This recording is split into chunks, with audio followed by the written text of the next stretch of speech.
Welcome to the Virtual Memories Show. I'm your host, Gil Roth, and you're listening to a weekly podcast about books and life. Not necessarily in that order. You can subscribe to the Virtual Memories Show on iTunes, or use our RSS feed with your favorite podcatcher. You can find the RSS feed on our websites, vmspod.com, or the much more comprehensive chimeraobscura.com/vm.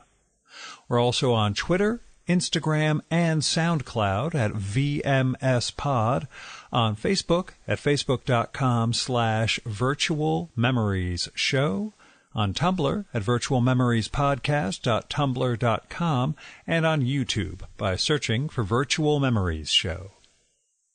You can support this podcast and get access to exclusive content with a recurring monthly donation via Patreon. Just visit patreon.com/VMSPod and set up your level of support. Every week you'll get new material from our patron-only blog, and you'll also get to listen to my quarterly bonus podcast, Fear of a Square Planet, which features extra material from our guests and is only available to supporters of the show.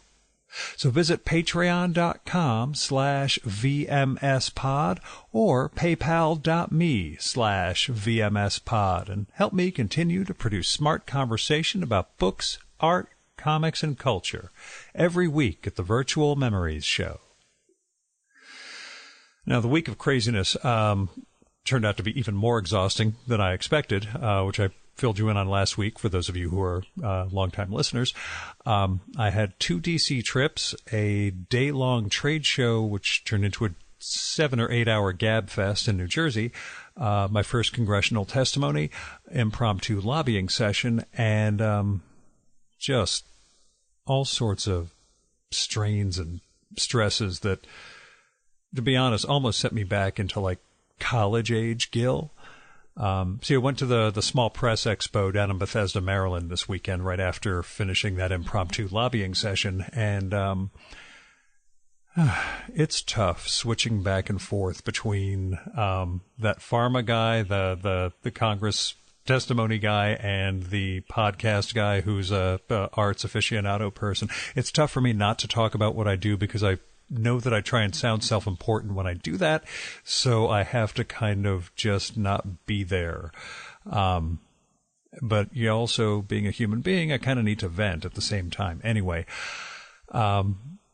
Saturday morning, I woke up crazy early with anxiety because of this trade show that I'm putting on and all sorts of other strains and stresses, as mentioned.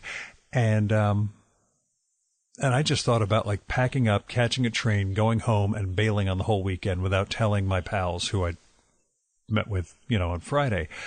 And that's not good. That's the sort of thing I did back in college, which is just get in the car and go instead of dealing with situations. And it was kind of weird to feel that bubbling up again. I waited it out, partly because I wasn't going to be able to get coffee until a certain hour. And then I really got over myself by finally heading down to breakfast and running into the husband of one of my past guests, Jennifer Hayden. Her husband's a Civil War buff, and he was heading out that morning to Sharpsburg for the anniversary, the commemoration for Antietam. And we've always had a good time talking. I met him when Jennifer and I recorded our live show in Princeton. We got to meet at SPX previous years, and we just shot the breeze for a while. Like before he left for the battlefield. Like he was interested in what I do, but, we were able to talk about it in a way that wasn't weird vis-a-vis the cartoonists we know. And I was able to ask him all sorts of questions about the Civil War thing. He's not one of those, Southern reenactor type guys. But it was good to kind of talk to him about that world and that milieu of Civil War buffs in the very, very, very current political climate. And so it was just a fun conversation by my lights with no microphones, nothing else. And that kind of got me at ease, I guess. Still in a state of nervous exhaustion, but at ease. But I still got in a fun podcast at SPX Saturday afternoon, which is the one you're going to hear next week. And I got to catch up with a bunch of comics pals. And weirdly, I became the the show pal of Beto Hernandez, one of my all-time favorite cartoonists, who he was at SPX. I don't think he really had a lot of his peers there, so we just kind of sort of shooting the breeze on Friday, and it turned into a nice 2.5 day sort of conversation, more about prog rock than about comics, but still lots of fun.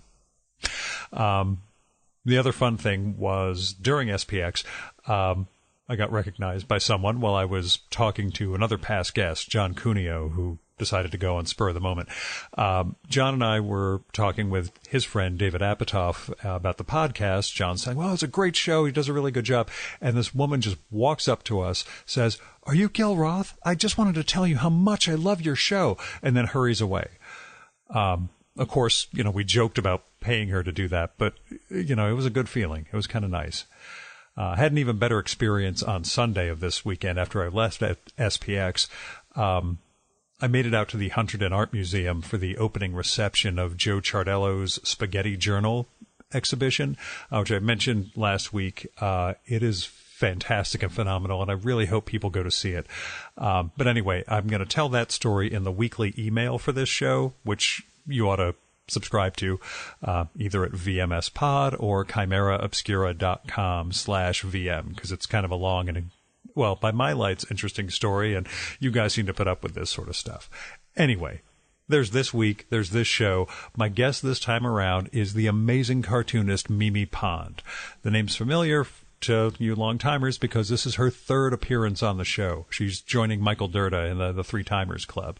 Mimi is one of those guests I can just fall right into conversation with.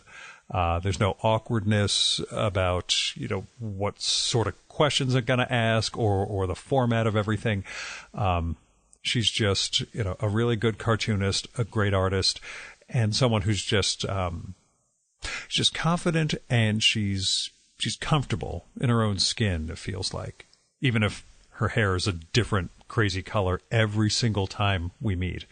Anyway, Mimi's got a new book out. It's a 400-plus page comic called The Customer Is Always Wrong. It's published by Drawn and Quarterly, and it's a sequel to her 2014 book, Over Easy. And they combined to form this great fictionalized memoir about her time post-art school, when she was a waitress in this crazy diner in Oakland, California in the 1970s. I don't want to tell you too much about it. I love the story. I'm glad Mimi was finally able to tell it in the way she wanted to. But again, if I tell you too much of the tone or the details, you won't get to experience the joy and the charm of discovering it. But yeah, I could go on and on about how much fun and what a good comic the combined Over Easy and Customer Is Always Wrong make. You're better off discovering it for yourself. Buy both books. They're available in bookstores everywhere, comic stores, online, etc. Over Easy and The Customer Is Always Wrong from Drawn and Quarterly. Now, Mimi was in New York on her book tour, so we made plans to record 2 weekends ago, but met a few days before that at the Fish's Eddy store near Union Square, where she was doing a reading from the book, along with a Q&A with Todd Oldham, the designer. That was a blast. If you have a chance to catch Mimi on the tour, definitely do it. She has a lot of fun performing segments from her comics. Anyway, not going to tell you too much about it because Mimi can speak for herself. Here's her bio. Mimi Pond is a cartoonist, illustrator, humorist, and writer. Her graphic memoir, The Customer Is Always Wrong, was recently published by Drawn and Quarterly. Her previous book, Over Easy, garnered a tremendous critical response, a place on the New York Times bestseller list, the Penn Center USA Award for Graphic Literature Outstanding Body of Work, and an Inkpot Award from the Comic-Con International in San Diego. Pond has created comics for the LA Times, 17 Magazine, National Lampoon, and many other publications too numerous to mention, along with 5 humor books. She has also written for television. Her credits include the first full-length episode of The Simpsons in 1989 and episodes for the television shows Designing Women and Pee-wee's Playhouse. She lives in Los Angeles with her husband, the painter Wayne White. And now, the Virtual Memories conversation with Mimi Pond.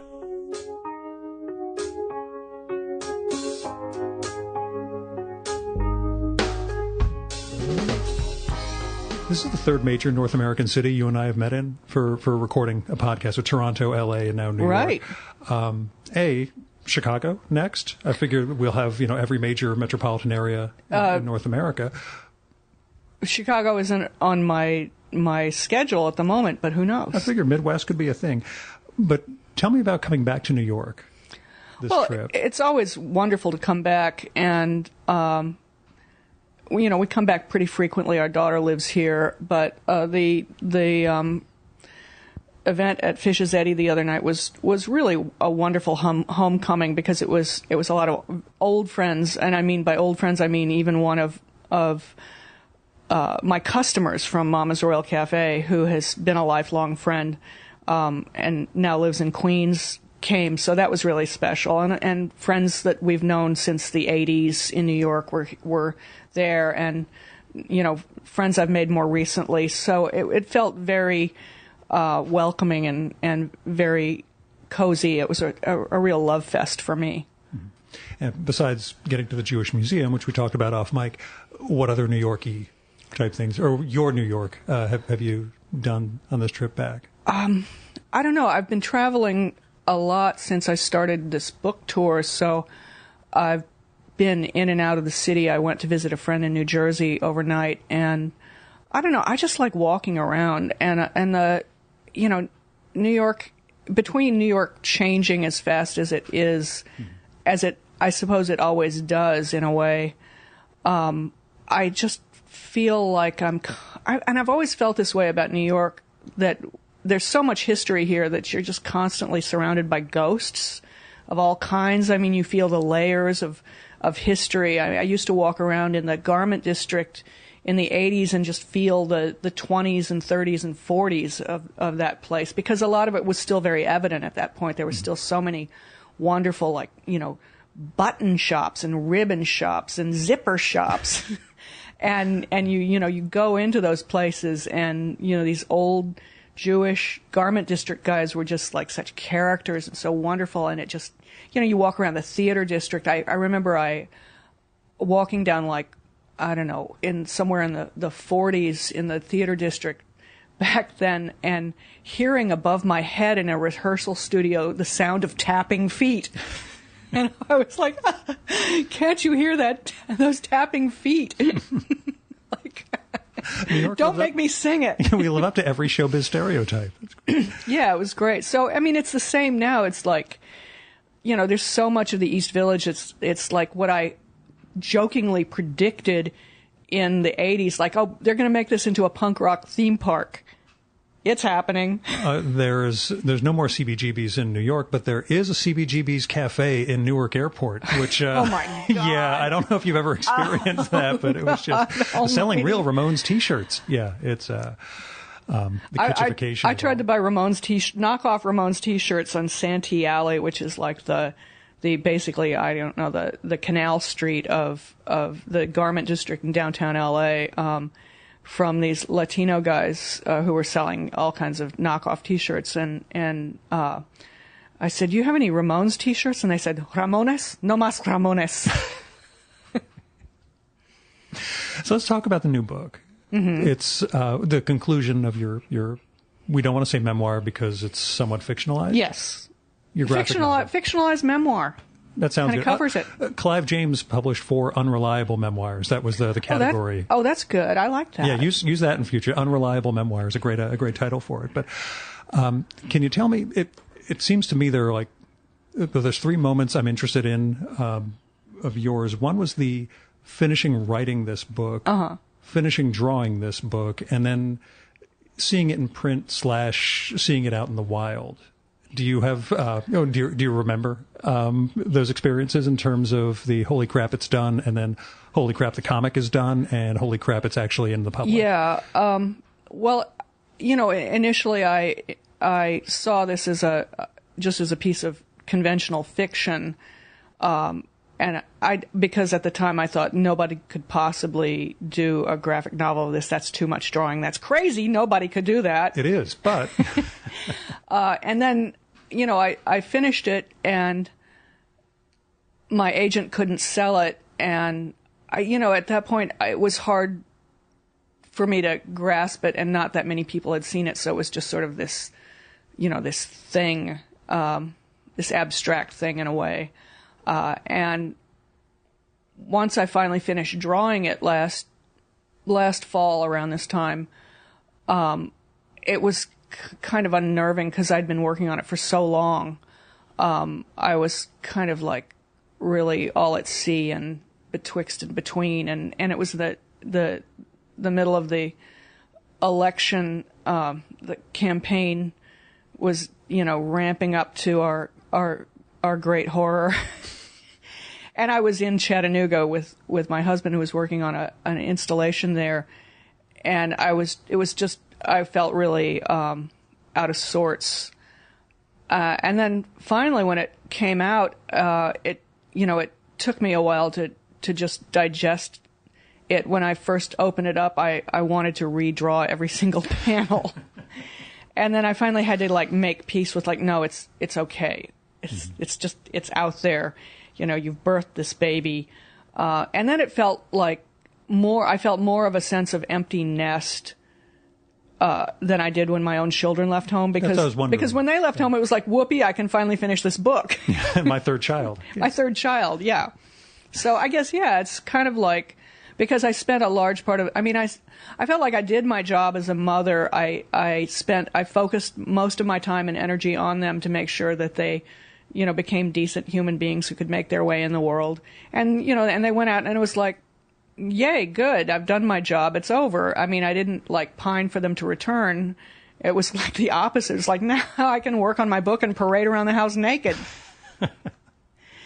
Although my parents did that back when I was a kid, so not work on a book, of course. But I don't need to know that. I know. I always give too much detail. But there was that sense of, wow, it's done. Yeah. And wow, what do I do? And not to ask what you're working on next, because every artist hates that, but that sense of...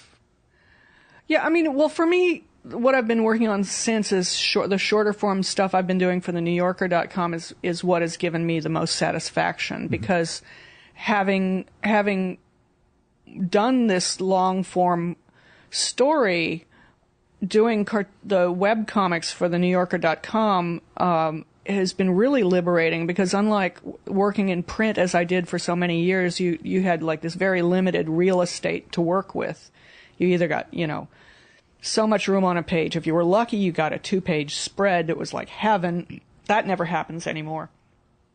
And the most recent print work I have done, for the most part, has been stuff for the LA Times, and I got a 7 by 9 inch area to cram. I could have crammed 9 panels into that max, and I had, if I was covering some event like a Civil War reenactment in the San Fernando Valley, I had to jam it all into that amount, and it just felt really limiting. And so to be able to do a webcomic where you could just endlessly scroll past as many panels as you wanted was really freeing. And having told this long form story in, I don't know, around 700 pages, 700 and some odd pages total, I had developed a rhythm for telling a story in a much more leisurely way, with a lot of space and air around the action. So it became a really fun way for me to work. So I did a cartoon last fall for them, because in Chattanooga I was invited to judge a corgi parade, and because corgis can't compete, but they can parade. You'd be surprised. We sauntered over to the corgi parade, and I judged the corgi parade, and it was all very cute. It was a cute little community event, and I was thinking, well, this is nice and uneventful. How is this a story? And then at the very end, I realized I had my moment, and I don't want to spoil it. People can go to Google Mimi Pond Corgi Parade and find out for themselves. But it wound up having something to do with the election. And then I was back in LA in January, and was beginning to think about finally remodeling my kitchen, and went to IKEA and was just after the inauguration, and I was in the brand new IKEA in Burbank, which is the biggest IKEA in America. And, in IKEA, they hide the shortcuts so that you're constantly routed through the this whole thing. insane maze. But if you can find the shortcuts, you can break on through to the other side. And I went through a shortcut, and I thought, if only there was a shortcut that led us to the America where Hillary had won. And then I was like, cartoon! Bing! Bing!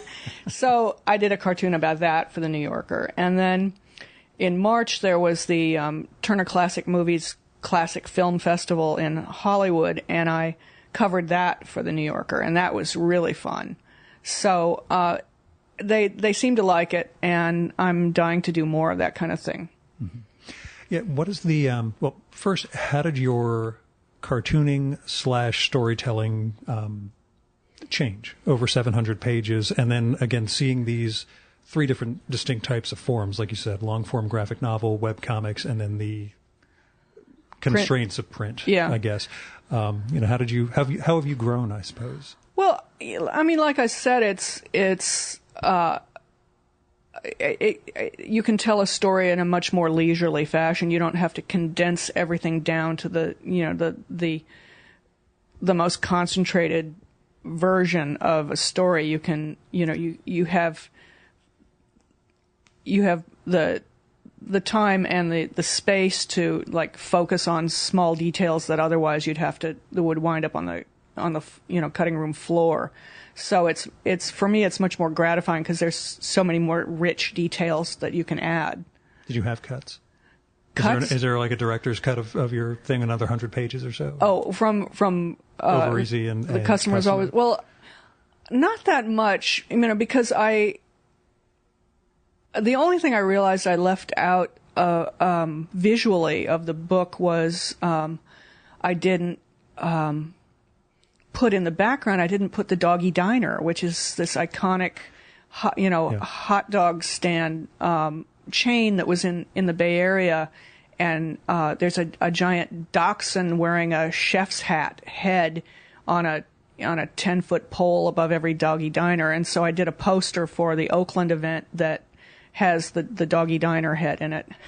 Did they resent from when the first one came out that they weren't included, or no? Yeah, well, they're not in Over Easy or The Customer's Always Wrong. Yeah, did they notice that? Is what I'm wondering. No one said to me, "Where's Doggy Diner?" You son of a. Yeah. And then the others, there's just one. Well, there were a couple of episodes that didn't make it, but there was the episode in which I was invited to go into San Francisco with a group of waitresses. My friend Sherry O'Malley Cooper, who started working at the restaurant shortly after I did and still works there today. Wow. Is from Pittsburgh, has lived in... Okay, so that's a good alternative to Pittsburgh. She's lived in Berkeley for, 40 years now, and she has never lost her Pittsburgh accent, which is just the most wonderful thing. And she said, "Hey, hon, you want to go into the city with us girls? We're going to go out drinking. It's Esther's birthday." And I was like, "Yeah." She said, "Oh, good. You can drive." So we piled into my 1969 Plymouth Satellite with the flowered vinyl roof and the matching interior. It was a mod top. It was a custom factory order you could get, and like a factory option. The car had belonged to my mother's best friend's mother, and she had driven it across the country from Boston. It was the middle of the gas crisis, and it was my first car. And this car was like a muscle car in drag. It was a Chrysler Plymouth muscle car, and I would drive it around Oakland. I'd be at stoplights, and guys would roll up next to me in their cars and indicate for me to roll down my window, and I wouldn't go, "Damn, that car's bad." I'm like, "Thank you." Drag racing out with the flowered. And so we drove to San Francisco. We hit a bar, this really nasty bar in the Tenderloin. I thought somehow there'd be a going out to dinner part of the evening, but it was just drinking and more drinking. And finally we wound up in this Fern bar in North Beach, and I'm just getting plastered, and I'm trying not to drink, and Sherry's saying stuff like, "Hey, hon, help me finish this White Russian." And then the next thing I know, I'm at this, plus she's like, "There's some college boys over there. They'd be good for you. Let's invite them over." And so, these guys come join us, and the next thing I know, I'm just, and they drag me into the bathroom as fast as they can. And I'm in there puking my guts out, and some woman comes in and she goes, "Gee, hon, I never would have known you were drunk till you threw up." Then we're like out on the sidewalk. We're at the corner of Columbus and Broadway, which is where the Condor Club is, where the famous stripper Carol Doda performed with her silicone breast. And I'm puking in front of a sign that says, "Talk to a live nude girl." And it couldn't make it into the book. And there's more. Oh. I don't remember too much after that till the next morning when I woke up on Sherry's floor in her living room, and she's standing over me and she says, "Hon." I'm like, "What? What?" She says, "I drove us home last night." I went, "Good. Yeah, good. Okay." She says, "I don't know how to drive." See, I think director's cut. You need extras for this. Well, the thing, Sherry has such a huge personality, and she needs her own book. She is not in the book because she would have taken over the story because she is such a fabulous personality. Was that when she resented it all? The book comes out and I'm not in it? Or she understood that? I think she was grateful. That's the flip side question. How many people, responded from those days? Well, they all like the first book, but, the second one gets pretty dark, and they haven't really weighed in yet, so I'm not sure. Mm-hmm. Do you sort of dread checking your email at all? I don't know. Okay.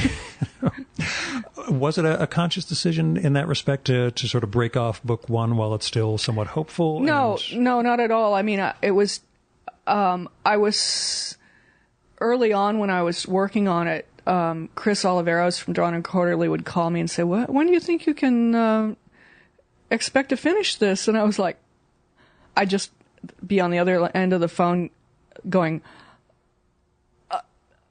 It'll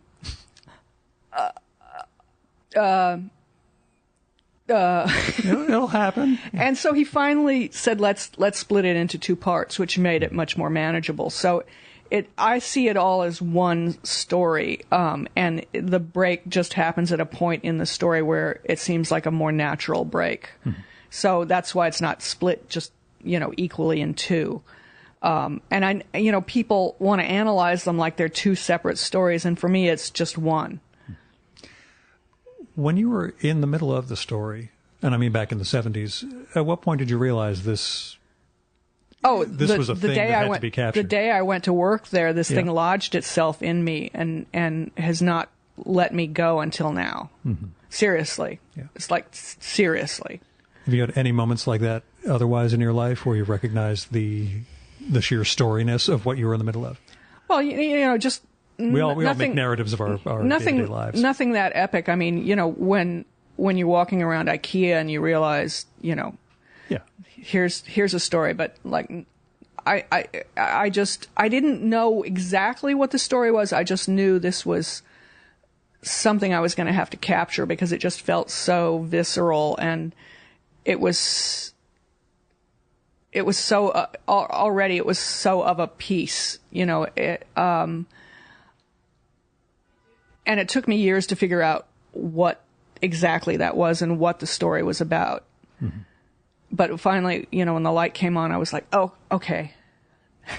Did that occur before you began writing it or in the midst of? No, before I wasn't sure if it was one of those things that it made sense to you in the process. No, I mean, I kept notes for years. I made lists of characters. I made lists of incidents and episodes, but I didn't really know what it really was about. And then after my son was born, I realized it was about the manager, Laszlo, because we all thought he was our groovy beatnik dad, and we didn't realize he was, it was like we're all in our early 20s and he's in his late 30s, and he's got a family, but he's spending most of his time partying with us. And I was like, oh, he wasn't the groovy beatnik dad. He was, he's a flawed, complex person, and this makes him just so much more interesting and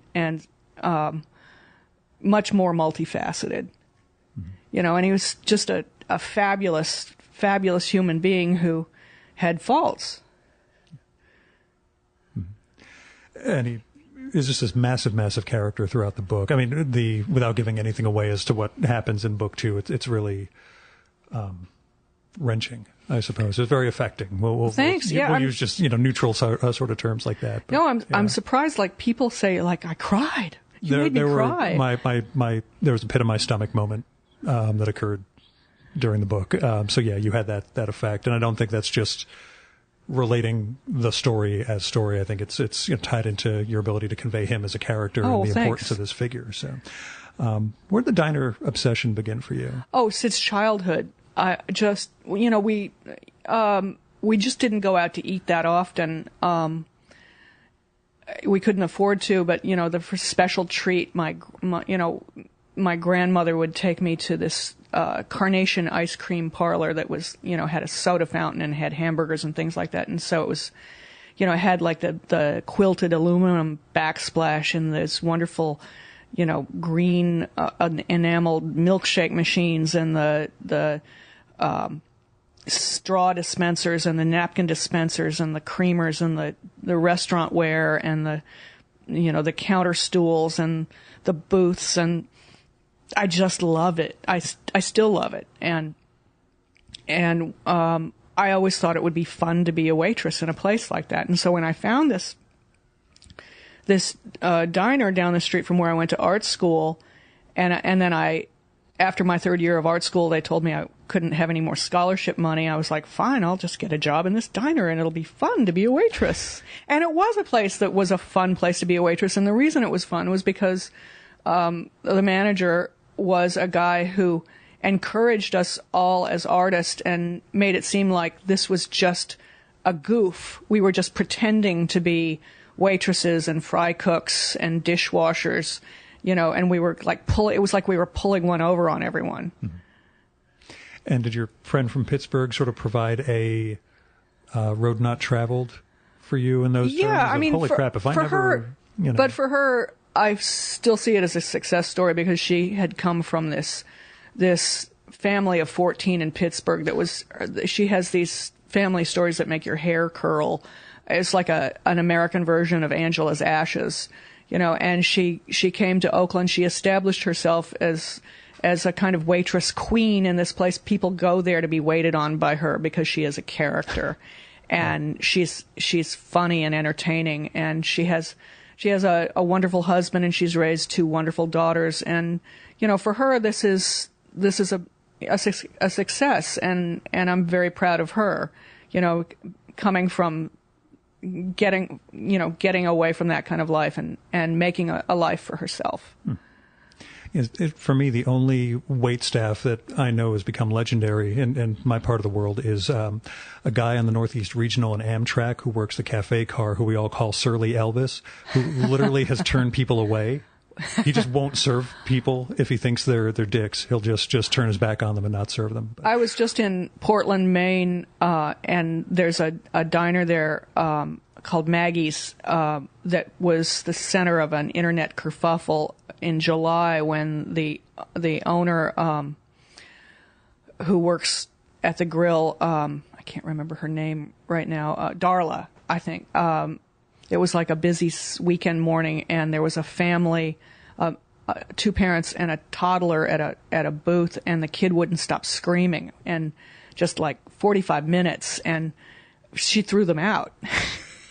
And then they went and harnessed the mighty wrath of Yelp, and this kind of internet hurricane happened, and as many people sided with Darla and Maggie's as with the parents over what's proper behavior in restaurants for people with children. Yeah, I'm Team Darla on this one. Me too, and Darla is just the greatest. She's like real old school, no shit gal. And so I had to go to meet her and give her a customer is always wrong button. She was wearing a T-shirt that said, I like the sound you make when you shut the fuck up. So I knew she was my people. Good. You get a good response from diner people about the books? Yeah, actually, not just diner people. I've been handing out this button. I had these customer is always wrong buttons made. They're pretty small, and when I've been going to a lot of restaurants on this book tour, and I'll like at the end of the meal, I'll just say to the waitress or waiter, it's like, this is for you, and it takes them. They have to like look at it up close, and they look at it, and then they look up and they just nod and go, mm-hmm. Yeah. Have you been a victim of any crazy internet backlash the way you No. I don't remember you coming up in any weird controversies or anything. No, knock wood. Yeah. No, it's the stuff that can happen. I mean, there's trolls. Yeah, but I mean, getting the righteous pissed off at you through their own self-righteousness or anything.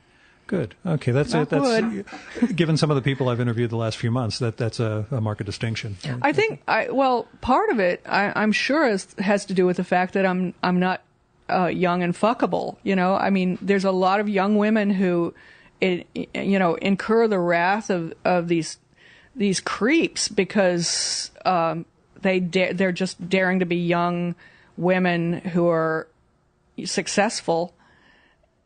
And it just like encourages these guys to just say, how dare you exist and not be available for my sexual pleasure. Yeah, it's amazing the I would say reduction of inhibition the internet causes, or complete lack of morals or ethics. Well, I mean that's why we're where we're at right now. I know. That's. But to get away to a cheerier topic, favorite diner in New York? In New York, from the old days, I guess. I don't know maybe if there's much left here. B&H Dairy Restaurant on 2nd Avenue. I don't know it. Oh, it's great. It's been there forever. And it's Jewish kosher dairy food, so you can get a really good tuna sandwich on challah bread, soup, vegetarian chopped liver.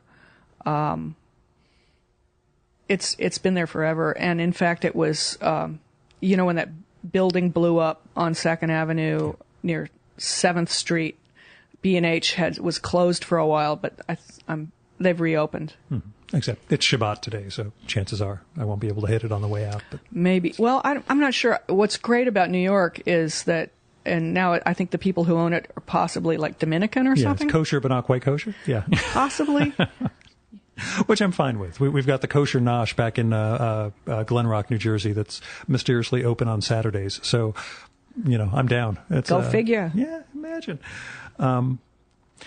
You mentioned your kids a few times. I was wondering, the books take place when you were of an age where your kids are now, pretty much. Does it worry you having kids in their early 20s? No, I mean, they're so much. Both of them are so much smarter than either my husband and I were at that age. Mm-hmm. They're going to make their own mistakes, but I think they have a lot more common sense and are less naive than we were. So I don't worry as much. They both have a lot more confidence and a lot more talent than we had at that age. So, and I will say they also have the benefit of having been raised by artists who give them the confidence to believe that they can make a way in the world as artists, which they're both doing. Yeah, not as a knock on either of your parents or Wayne's. Were there aspects of things like, wow, I wish my mom and dad had been able to do this for me when I was coming up? Well, yeah, I mean, part of it is just, the part of it's a generational thing. It wasn't even possible for me to imagine. I was able to imagine being a cartoonist because my father was an amateur cartoonist, and he, from the time I was a kid, they said, "Oh, she's going to be a cartoonist," and I was like, "Well, of course I am." If they said so, and I like comics, sure, I can do that, and That was fine until I reached adolescence and I realized there were no women cartoonists to my mind that no one successful that I could emulate. And for a while, as it happens with teenage girls, I lost a great deal of confidence, but eventually got my mojo back and said, yeah, that's what I want to do. But beyond that, I mean, to do anything else, to be a woman and to be a movie director, to be a screenwriter, to write for television, those were things I thought about wanting to do later, but could never have been encouraged to do that as a child because no one could even imagine that for me. No one had any experience with that. And a part of it is with Wayne's parents, they weren't artists. They had no experience with that no one could fathom what that could possibly be like. It's like, actors who have children who become actors. It's easy because they see their parents do it. It's like anything else. Business. Like, you're a doctor, you have a kid, your kid becomes a doctor because they know what that's like. It's like that with anything, and I feel at least I'm grateful to my parents for wanting more for me, for saying, I mean, even if they didn't realize what they were saying when they said it, because later I was like, yeah, I'm going to be a cartoonist. And they're like, are you sure you don't want to go into advertising? I'm like, but you said. Do you have any of that, or have you had that dread with your kids at all? With I know they're great at art, I know they're great artists, etc. I don't know how to tell them how to be anything else. Yeah. I mean, if they wanted to be a doctor or an accountant, I'm like, good luck with that. Go find a cousin or uncle who knows something about this. But, yeah. I mean, I didn't. I had become very jaded about, even when they were in high school, about the possibility that they would want to go to anything other than art school, because I'm at this juncture in history, a 4-year degree from a college, it costing as much as it does, that's not necessarily going to get you anything more than what you would get if you went to art school. At least with art school, I know you come out with training and you come out surrounded by a community of other artists and a support system and, ways in which you can see where that's a possibility. But, getting a degree in English or I'm down. I mean, and I didn't want to see them enter the work world and feel like they had to just, knuckle down and say, well, I guess this is a career that makes a lot of money, so I guess this is what I have to do, which is what most people do.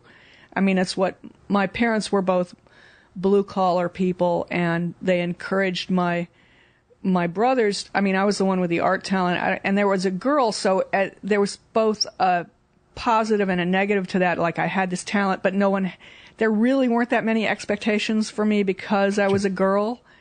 I was kind of on my own. It's like it's the early 70s. Maybe, my mom was into women's lib and maybe there's something out there, but we don't really know.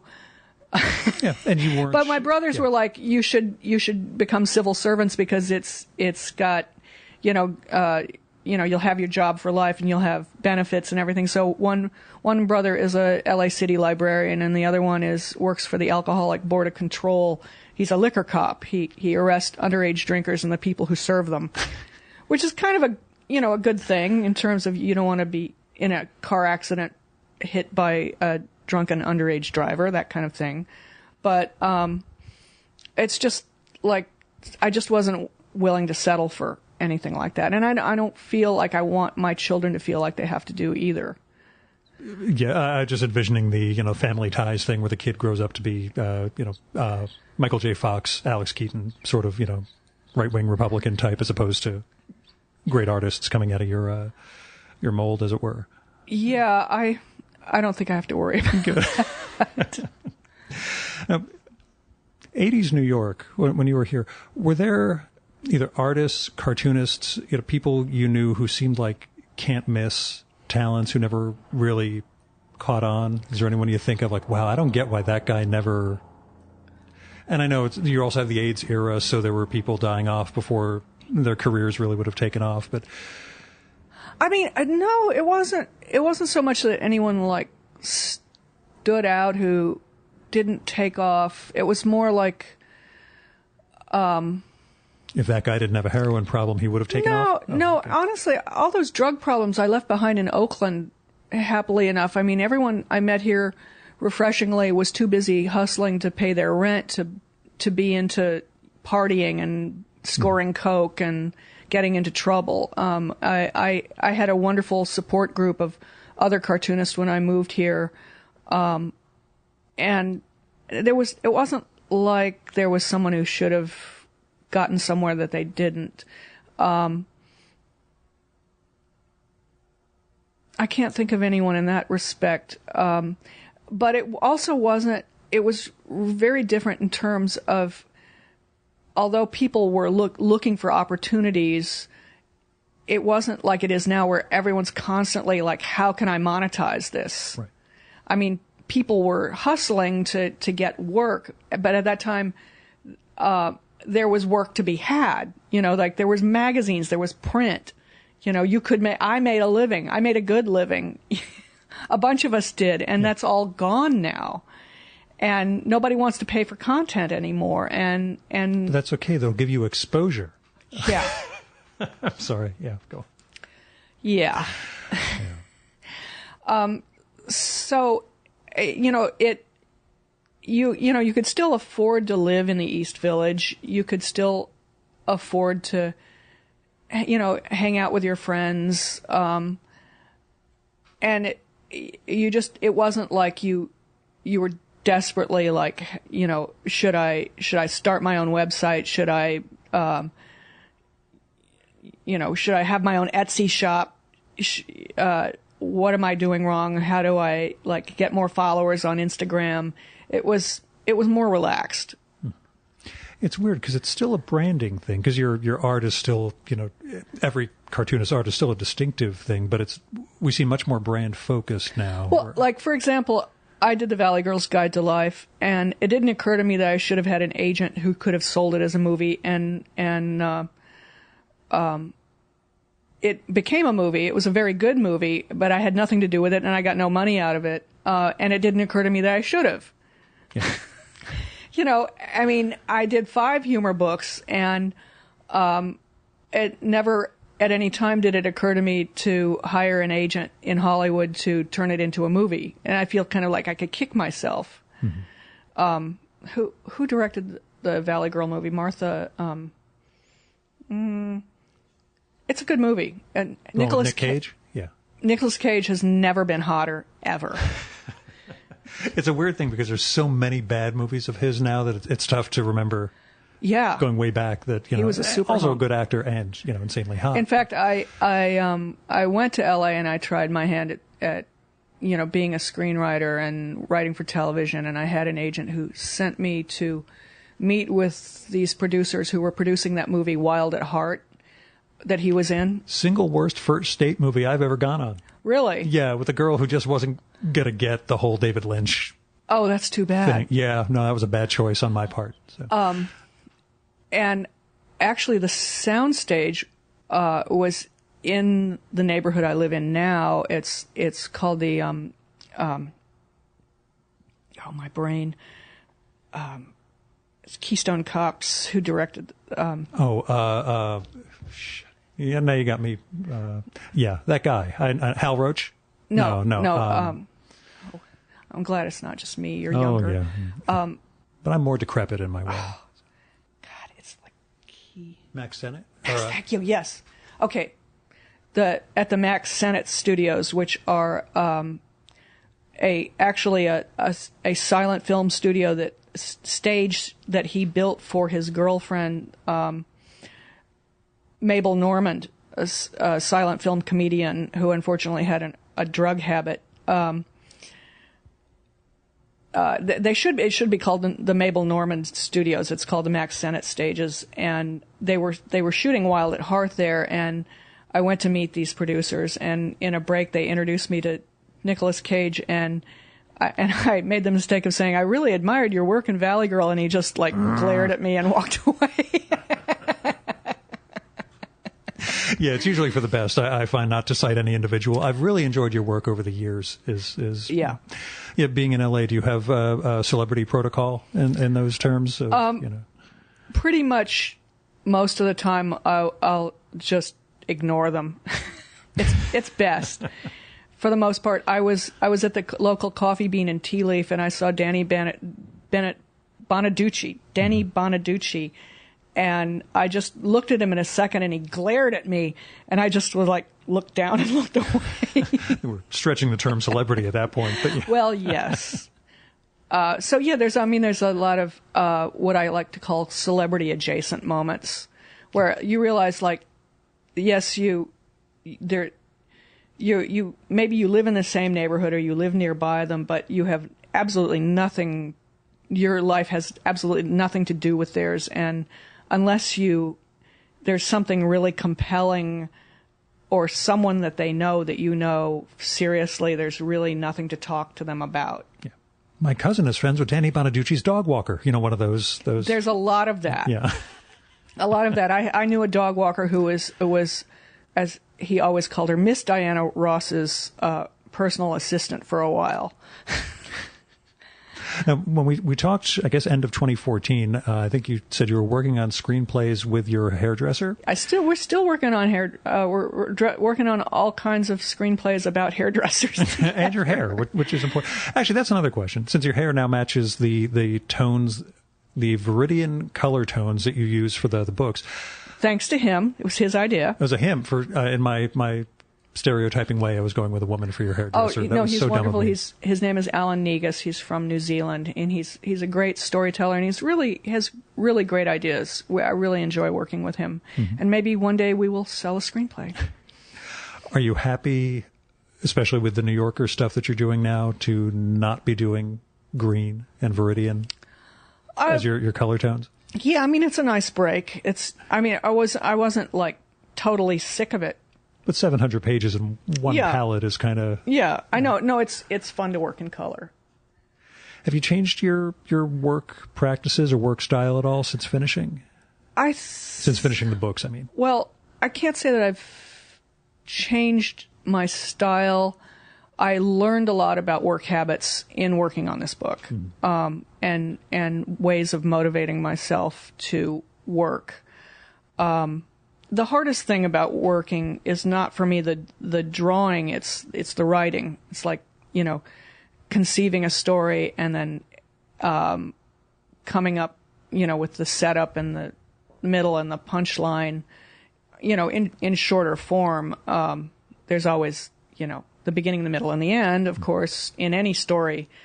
So the writing of it, which always comes first to me, and then there's always reduction. You're like carving away whatever isn't necessary, like making, turning a slab of marble into a sculpture. You're just cutting away and getting to what's necessary. So once the writing is done, the drawing is the easier part because I can already see it in my mind. But I've learned that if I'm like completely without ideas and just flailing around and doing everything but sitting at my desk and getting down to work, that I have to just consciously visualize myself. I'm sitting at my desk, I'm working, the ideas are flowing, I'm drawing, it's going really well. That helps me finally get to it. Once I do get to sitting down, there's always going to be a period of 3 or 4 days where I'm very restless and getting up and getting down and dicking around on Facebook and looking up things that I need to know that I don't need to know. And I just have to keep going back to my desk day after day and forcing myself to sit down and endure this agony of and if I just keep my pencil and my paper nearby, maybe some marks will occur. Yeah. Possibly, quite possibly, which they won't if I'm decide I have to clean the grout in the kitchen, or those baseboards are filthy, or I have to do a load of laundry, or I got to go pick up the dry cleaning. If you're at your desk, something's more likely to happen than if you're not. Which is, I assume, good advice for any artist. I find a way to have my day job desk is the same place, so I can always procrastinate. So I think what I'm saying is just you have to make friends with discomfort. That's a very good line. Now, do you think, first, do you write, when you're writing out the story as prose, are you writing, by panel breakdown, or are you writing it as straight prose and then figuring out what would segment into panels? I pretty much break it down by panel. I'll just I'll make a numbered list, and write a caption and the dialogue in each caption just on a piece of copier paper. And then I might start drawing it, usually in pencil on tracing paper, because it's easy to erase and it's, throw it away and start over. And then for some reason, always about midway through the process, I realize I've buried the punchline in the middle. Yeah. And I'm like, oh, of course that's the end. And then that makes it so much easier to get to. Mm-hmm. Yeah, I wonder, usually if a cartoonist has a 400-plus page comic, it tends to be maybe 2 or 3 panels per page that are kind of floating in a lot of white space, and I notice that's not you. Especially with this last book, you were. I don't like those kind of books where it's like he's walking in a field and here's another panel. He's walking smaller and smaller. Yeah, I get it. He's walked a long way. It's like, yeah, I'm with you.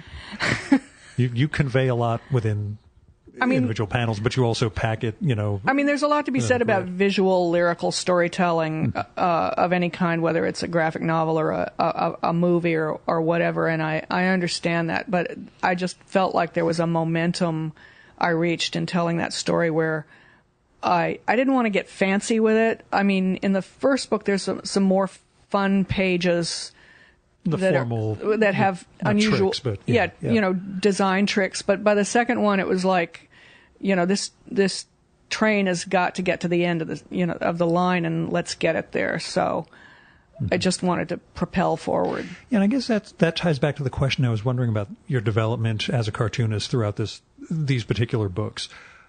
Did you find yourself learning anything about the grid, about the layout, or were these things you already had pretty well inculcated in your arsenal?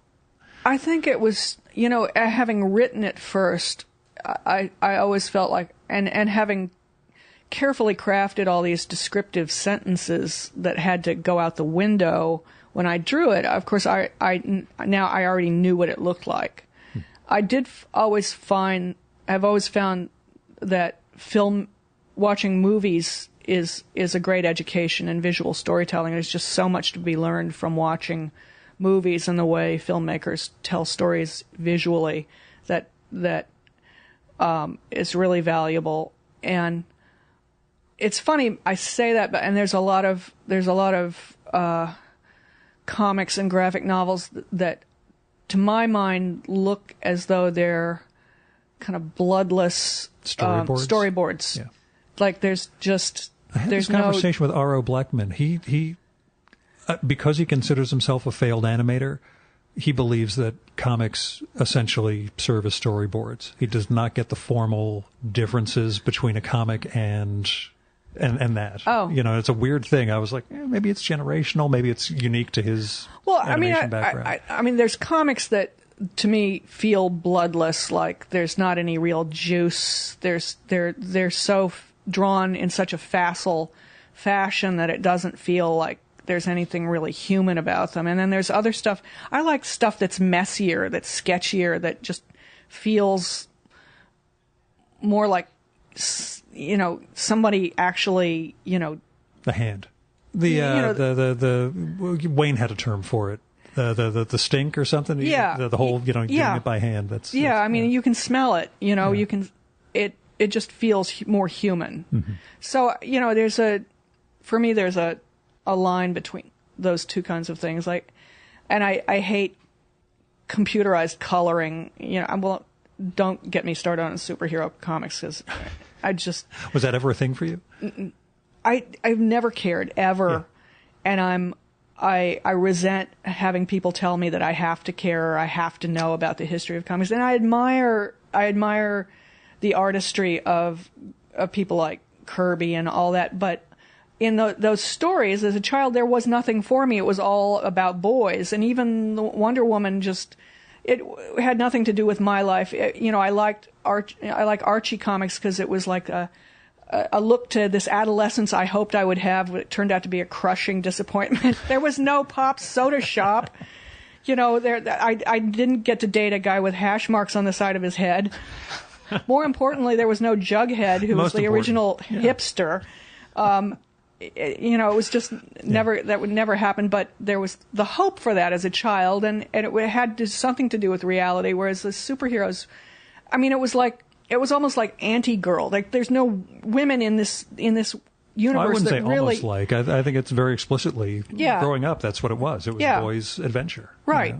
There's no room for women. And so I'm not in this picture in any way. So why should I read these stories? Mm-hmm. So that's my thing. And to ask me to care about that as an art form, it's an art form I don't care about. Yeah. I respect it. I just don't care. And you hear the same thing from superhero people about quote unquote art comics. That's fine. Girl books. That's just how it's, I resent being put on the shelf in bookstores next to those comics because it's two different things. It's like Danielle Steele next to Joan Didion. They don't do that. Yeah, I'm with you. It's always been an irritation. Just graphic novels. You're like, well, that's a bunch of kids' stories about this, and that's a bunch of superhero, and this is Yeah, and I die a little every time I have to explain to someone what a graphic novel is. Wait, so it's got pictures? Like, yeah, it's like a comic book for adults, and they're just like, what? And your brain explodes. Now, have you thought about working in prose again? I mean, I could do that, but I don't know. I mean, I still love drawing. I mean, to do 700 pages of comics, you have to love to draw. I just, it's so much more satisfying for me to draw than to just tell. That's what I was wondering if unless it's a screenplay. But that's the thing. People say, "Oh, I should do a graphic novel." Like people who don't know how to draw, and you're like, "Yeah, but." Yeah. Now, watching you at the Fish's Eddy event in New York a couple of days ago, you read/performed a part of the book, or two parts from the book. How important is that performative aspect for you? And have you thought about the book? Everybody asks about movie or TV for your work. Have you thought about it on stage at all? I haven't really. It could be fun. And how much of a performer are you? Because you really seem to throw yourself into the various characters and voices. Yeah, I could totally see doing that. Mm-hmm. I mean, people seem to like it. I'm always surprised at how much people like. I mean, it shouldn't surprise me because I go to other people's readings and I see audiences respond. So, yeah, maybe I should. I'm just saying, I could take co-creator credit and just hide out in New Jersey. I'm just kidding. So everyone asks cartooning influences of you, but literary influences? Oh, Edith Wharton, Nabokov, Patricia Highsmith, Beverly Cleary. I think she's like the Hemingway of children's book authors because her work is so spare and it's so perfect, and it even as reading it as an adult, it reads so well, and she's so funny in a very dry way. Even Beatrix Potter has a really dry wit in all of her children's stories. Have you thought of doing kids comics at this point? No, I am sort of have a prejudice left over from being a young, being in high school. You exhibit artistic talent, and people say to you, "Well, you could make children's books," just like, or you could be a kindergarten teacher, like. That's all you can be because you're a girl, so you could do children's books. And I was like, that's not even the kind of stories I want to tell. I have so many different kinds of stories I want to tell, and none of them involve children. And I love children's books. I absolutely adore children's books. But I don't feel compelled or obligated to make children's books. And I know they're a great deal more difficult than anybody thinks. The general public just assumes, like with graphic novels, like, I'd like to do a children's book, or you're an artist, you and I could do a book together. I have an idea about my dog traveling. And you're like, no, get away from me. Yeah. How much of that have you had to deal with on the book tour? Not hardly any good, at all, okay. thank God. But when I do, I try to get away as fast as I can. Have you been meeting a lot of younger cartoonists since since 2014, since the book came out? I mean, by younger, I mean everything from 10 years to 30 years younger. I mean, really, there's so many people out there doing it, and people want to know, how can I make it as a cartoonist? And you can't. And I'm like, hey, your guess is as good as mine. All right, since it's been a few years. And I have to say, the dark, ugly secret behind comics is that just about anyone successful has a partner behind them supporting them in some way. Mm-hmm. Their husband or their wife or their partner has a real job that makes it possible for them to do this work that pays no money. Right. And thank you, Wayne White. You supported him, in your way for years. It's a real struggle. If anything, all I can say is be creative in all aspects of your life, which is what Wayne and I have done in terms of surviving as artists in this world. Like you have to not care about, owning new clothes or new anything, really. I mean, I've always liked to go to thrift stores my whole life, and it's always been about, shop at thrift stores, eat at home, entertain in your home instead of going out for dinner. Don't, restaurant meals and drinks in restaurants, will just suck you dry, and you won't, then you have to take a shitty job and you won't be able to make your work. But, if you are creative about everything, I mean, we got our dentist to take art in trade that's our dental plan. Yeah. I actually do have the story of a pharmaceutical industry pal of mine, because of my day job, who watched the documentary about Wayne a couple of years ago, because I mentioned it in the e-newsletter I send out for work. And he saw me at a trade show. He's like, my daughter has just converted our old stand-up piano into an aquarium. She said she was inspired by, watching Wayne and just making art out of everything. I'm like, good. That's, John, that's the way things should go. You should find ways to repurpose this stuff and make something beautiful. But yeah, I just wondered, in the few years since the book's come out, are you meeting cartoonists or citing your work as, I didn't think I could do X, Y, or Z, and, Over Easy has kind of, taught me I can be a cartoonist? I wish I could say yes. Well, I just think of the way when I told you that I was recording with M.K. Brown a couple of years ago, you were just, oh my God, tell her how much her work meant to me. And I know that's a longer time frame. But. No, I mean, I do meet young women who'd seen my work in 17 and seen the Valley Girl's Guide to Life and loved it. And like that, I can't point to anyone specifically citing me as a inspiration for them as cartoonists. Mm-hmm. Or waitresses. I'm just kidding. But generally, Wayne and I get a lot of people telling us that we've inspired them, and we're like, God help. Book tour versus convention/festival. Much better. I mean, Comic-Con is nice, and there are people who go there specifically to go to the Drawn and Quarterly booth, and I don't know why they have tortured themselves fighting their way into Comic-Con to go to Drawn and Quarterly. Yeah. Because it's such an effort. It's 100,000 people. It's exhausting. Yeah. It's just exhausting, and I call it a cosplay concentration camp. And most of it is like I said before, that those aspects that I don't care about. I don't care about superheroes. I don't care about fantasy, sword and sorcery, Dragons and Dungeons, major motion pictures, Nickelodeon, Warner Brothers, all this corporate hoo-ha that is going on. There's a few panels you get to be on, and that's nice, and maybe you get to see a few other cartoonists, but if it's not my idea of a day at the beach. I mean, some people obviously they love it. It's just not something I would do if I wasn't going to ask to be there.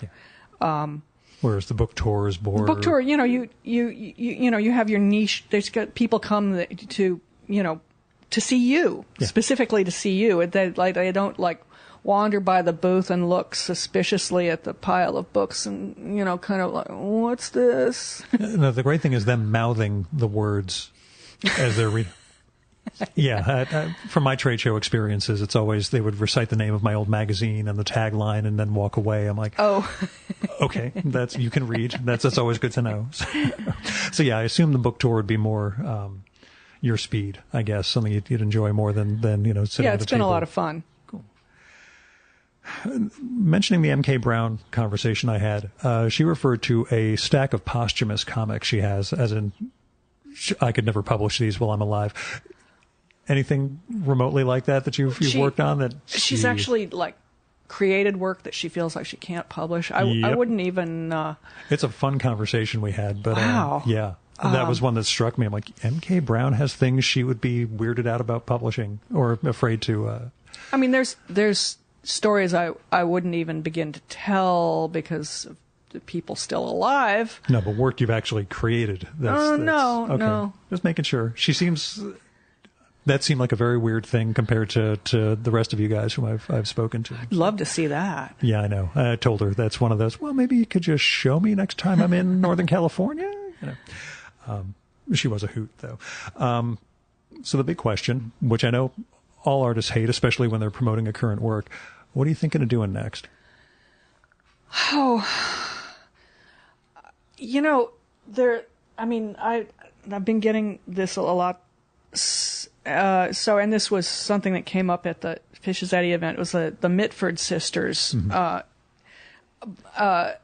who were these six sisters. I left one out the other night. 6 sisters of an upper class titled English family from they're born between I want to say 1906 and 1920, who were raised in the country and educated privately at home by a series of haphazard governesses, and their father never really believed that girls should be educated, or it wasn't worth the money to educate them. And their mother was kind of distracted. She wasn't a socialite or anything, but they were isolated out in the country, and they were very close to one another, and I think it didn't occur to them that they couldn't do exactly what they wanted. No one specifically told them as much outside of society at large, but I'm fascinated by stories of women of that period who haven't enough means to just stand up and say, I'm just going to do whatever the fuck I want. At that time in history, it's just astonishing. And there's a number of different other women of that ilk, both from the Victorian period and then the onward from there, including Edith Wharton and Gertrude Stein and a host of others. But the Mitford sisters, the oldest was Nancy Mitford, who became a famous comic novelist and playwright, parodying slightly fictionalized, making slightly fictionalized versions of her family stories, including her father, who had been in the Boer War and was an earl and was, ridiculoly gruff and actually a complete marshmallow. But, when they were teenagers, boys would come and he would be horrible to them. And so she made terrible fun of him in all these books and became very successful on her own. And then there was Diana, who wound up marrying. First, she married a Guinness heir and became very wealthy, and then got tired of him and wound up divorcing him and marrying Oswald Mosley, who is the head of the British Union of Fascists.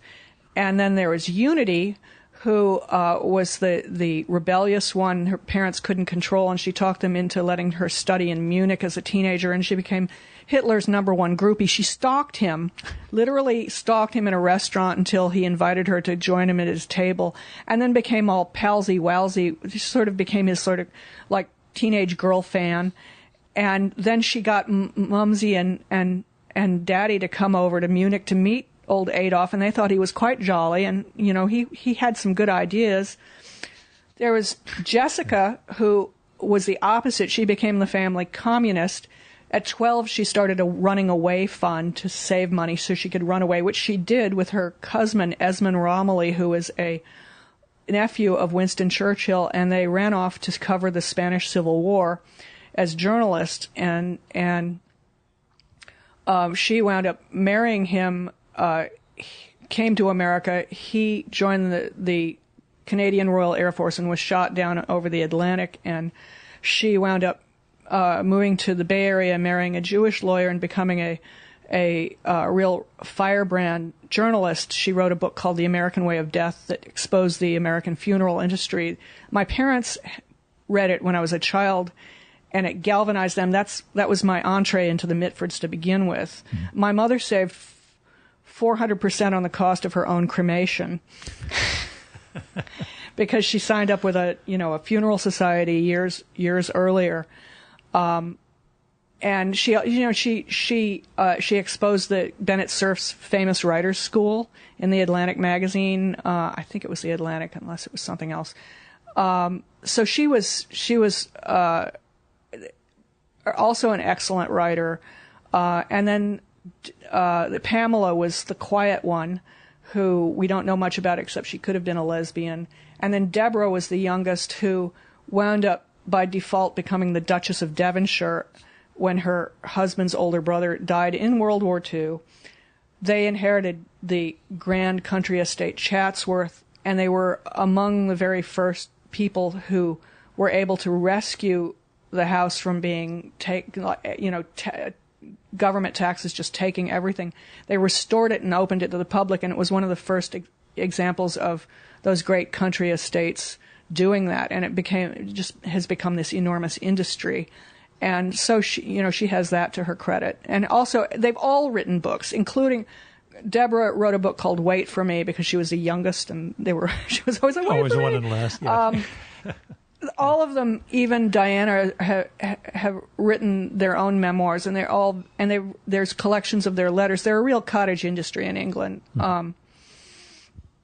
and they're fascinating to me because they're all so different, and yet they remained close. Even Unity and Jessica. Blood is thicker than communism and fascism. Yeah. Well, it gets even better, but I don't want to. Yeah, I know. There's all kinds of stuff there, so that could be it. Mm-hmm. Well, again, you need something. Every time I mention the Mitford sisters, when we're sitting down at dinner with my husband and my children, they all roll their eyes and go, oh.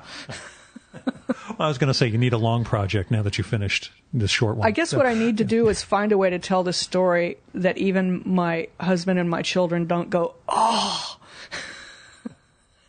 I'll leave you to it. You can make friends with discomfort all over again. So. I could. So, Mimi, thanks for being the second member of the Three Timers Club on the Virtual Memories Show. Oh, my. You and Michael Dirda, the great book reviewer from the Washington Post. Well, gosh, I'm flattered. I'm glad to have you back on. Thanks so much. Thank you.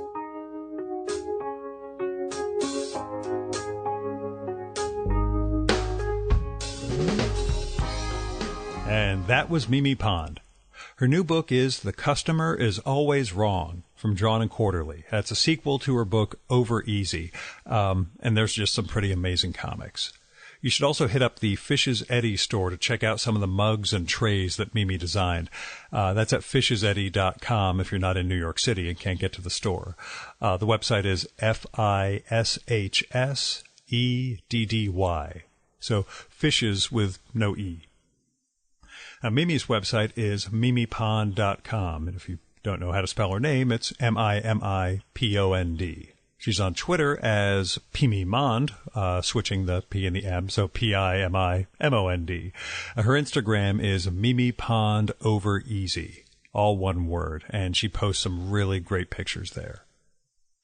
Also, unrelated to Mimi, but totally related to my weekend, you should check out Joe Ciardello's Spaghetti Journal exhibition at the Hunterdon Art Museum in Clinton, New Jersey. It's a quaint little town, great place to go on a Saturday or Sunday. It's a beautiful exhibition of Joe's work, capturing the Italian-American experience and the West. It's just such a singular collection of work. I'm so happy I got to see it. You can look up Joe Ciardello, but it's a weird spelling. It's easier to go to hunterdonartmuseum.org to find out more about the show. Now, after we wrapped up, I asked Mimi, so, who are you reading? If you want to hear her answer to that, you'll need to become a supporter of the Virtual Memories show so you can get access to our quarterly bonus podcast, Fear of a Square Planet. You can get access by supporting the show at patreon.com/VMSpod or paypal.me/VMSpod.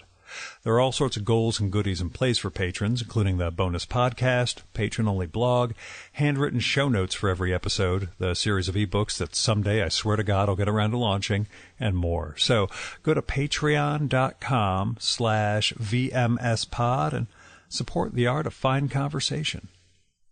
Now, I recorded this one in New York City at the apartment of a friend of Mimi's. The toll at the George Washington was like $10 or so, but I did get to use one of my cheat codes for the East Village, so I paid only $8.50 for parking. See, there are allegedly more than one of these in New York, a municipal parking garage on the East Side. You just drive in, take a ticket, park, you pay the ticket on the way out and go, unlike every other garage in New York where they park for you and charge $40, $50, $60. First time I ever parked there, I seriously thought the building was going to disappear like Brigadoon and my car would be gone when I got back, but it really exists. It's kind of neat. So I got off easy on that one. Anyway, if you want to help defray some of the costs of the Virtual Memories show, like web hosting, travel, equipment, etc., or just toss me some money because you think the show is worth it, then visit patreon.com/VMSpod or paypal.me/VMSpod and make a one-time or recurring donation. A special thanks go out to Kevin Katila, John Wendler, Fred Kish, Jonathan Kranz, Stephen Nadler, Wallace Wilde Manozzi, Andrew Mason, Greg Tanner, Garrett Zecker, Craig P. Steffen, Jack Les Camella, and Ron Slate for going over and above in their support of the Virtual Memories show. We have the full list of show supporters at chimeraobscura.com/VM. Now, our music for this episode is Nothing's Gonna Bring Me Down by David Bayerwald, used with permission from the artist. And that is it for this week's Virtual Memories show, and for most of my craziness. I do have a trip down to the FDA on Thursday, but otherwise it's just the anxiety of putting on my trade show in about 2 weeks. But I don't have to go anywhere for a little while. That's kind of nice. We'll be back next week with the great editorial cartoonist Ann Telness, along with a follow-up conversation from, we recorded in 2013, so it's been more than 4 years, her cartooning pal Matt Worker. That means it's going to be the first double Pulitzer Prize-winning episode of the show. The Pulitzer Prize winners are my guests, not me. They still don't do one of those for dilettante podcasting. But anyway, check it out. Ann Telness, Matt Worker, great conversation about editorial cartooning in the age of Trump. Till next time, you can subscribe to the Virtual Memories show and download past episodes at the iTunes store or at soundcloud.com/VMSpod. You can also find all our episodes and get on our email list at either of our websites, vmspod.com or chimeraobscura.com/VM. You can also follow the Virtual Memories show on Twitter and Instagram at VMSpod, on Facebook at facebook.com/Virtual Memories show, and at virtualmemoriespodcast.tumblr.com. And if you prefer doing this sort of thing on YouTube, just go to youtube.com, search for Virtual Memories show, and you'll find 60 or 70 past episodes of the show. And if you like this podcast, please go to iTunes, look up the Virtual Memories show, and leave a rating and review for this podcast. That'll help us build a bigger audience. Till next time, you've been listening to the Virtual Memories show. I'm your host, Gil Roth, and you are awesome. Keep it that way.